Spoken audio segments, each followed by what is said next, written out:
वो भगवान देखने को आप लोगों को असलियत में मिलेगा गुरुद्वारे के अंदर, क्योंकि गुरुद्वारा एक ऐसी पावन पवित्र जगह है जिसके अंदर आप लोग जितना दान देते हो, जब आप लोगों के ऊपर विपदा आती है, मजबूरी आती है, उस वक्त सिख सरदार और गुरुद्वारे के अंदर जितने भी सेवक हैं वे विश्व के अंदर, खाली हिंदुस्तान के अंदर नहीं, विश्व के अंदर आपको हर जगह देखने को मिलेंगे समाज सेवा करते हुए।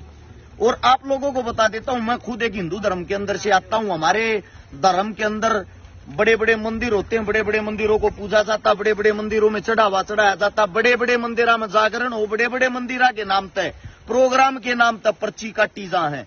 ये मत मानियो खाली बात करूं हूं।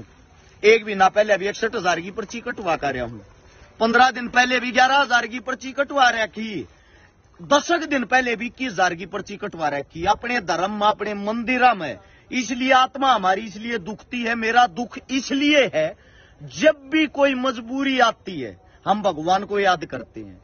इनका भगवान तो प्रकट हो जाता है, गुरुद्वारे वाले उसी टाइम प्रकट हो जाते हैं, लेकिन जो हमारे मंदिर के अंदर भगवान रहता है वो हमारे से खाली दान लेता है, वो मदद के टाइम पे कहीं भी दिखाई नहीं देता। इसका कारण क्या है? मैं आप सभी साथियों से मेरा सवाल है, जिसके पास इसका जवाब नहीं हो शेयर करके आगे पहुंचा सकते हो आप इस चीज को, क्योंकि मेरा सवाल इस मारे है, दिल दुखता है। हम भगवान से उम्मीद करते हैं, भगवान से विनती करते हैं मजबूरी में, ये मालिक हमारे पे अपना विश्वास बनाए रखे, और हम आज मजबूरी में फंस रहे, हमारे काम आ। उस टाइम पर हमारे मंदिर वाले भगवान कहां चले जाते हैं?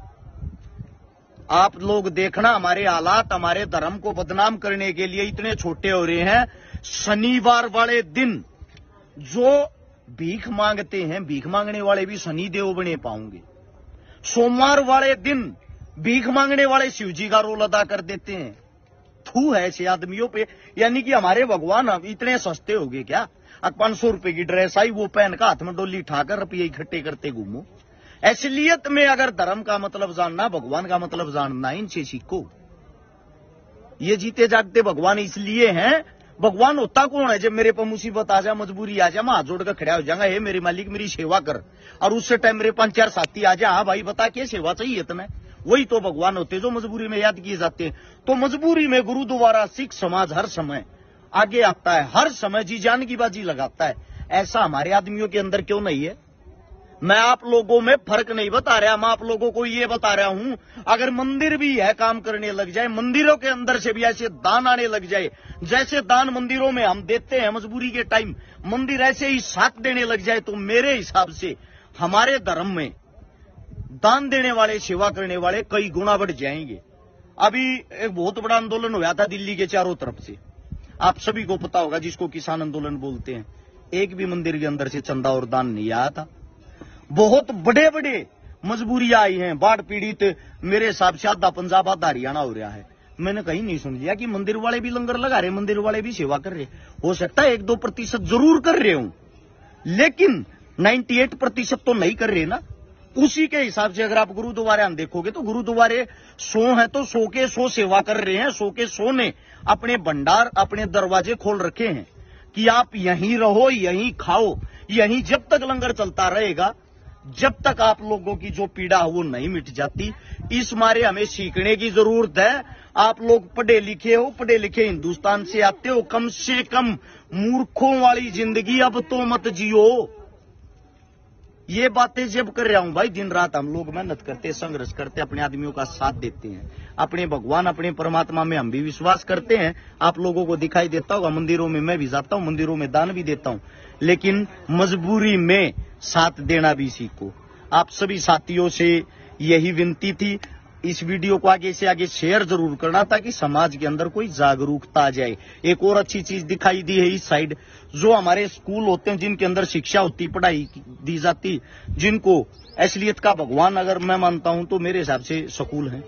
स्कूलों के अंदर भी यहाँ लंगर चलाए हुए हैं सिख समाज ने, सरदारों ने, गुरुद्वारे के माध्यम से यहाँ सेवा चलती है। ये चीज देख के प्राउड फील हुआ। रात के टाइम अगर हम यहाँ फंस जाएं तो इसका मतलब आराम से हम यहाँ सो भी सकते हैं, खा भी सकते हैं।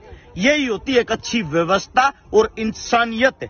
ये सेवा सरदार जब कर रहे हैं, जब पूरे हिंदुस्तान की सरकार उनको बदनाम करने पे लगी हुई है, मैं ये मानता हूं इनसे मजबूत इस टाइम कोई उदाहरण नहीं हो सकता।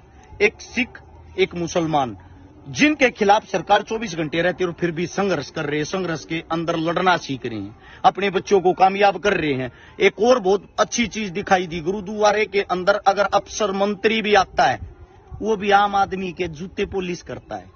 और हमारे अंदर एक ग्रुप डी में चपड़ासी लाग रहा हो ना, उसमें भी इतनी बड़ी मरोड़ पाओगी कि जूते ठानिया मंदिर में न्यारा पाऊंगा, उसकी जोत लानिया न्यारा पाऊंगा, और भाई साहब आज्ञा के हटियो। ये व्यवस्था, ये फर्क हमारे में और इनमें। इसलिए हमें सीखने की जरूरत है। आप लोग युवा हो, शिक्षित हो, जागरूक हो। इसीलिए मुझे दुख होता है ये चीजें देख के। सीखना सिखाना जिंदगी जो मुझे फील हुआ, मेरे धर्म वाले भले ही मुझे गाली दें बेशक, लेकिन गाली वो दें जिनको ये बात झूठ साबित करनी आती हो। और धर्म के ठेकेदार भी हमारे तो वो बन रहे हैं जिनके घर में कभी जोत नहीं लगती, जिनको भगवान के नाम का ही नहीं पता। अंध भगत मत बनो, भगत बनो। सभी साथियों का धन्यवाद। आप लोगों ने इतने प्यार से मेरी बात सुनी। अच्छा लगे तो इस चीज को शेयर कर देना। राम राम, जय हिंद।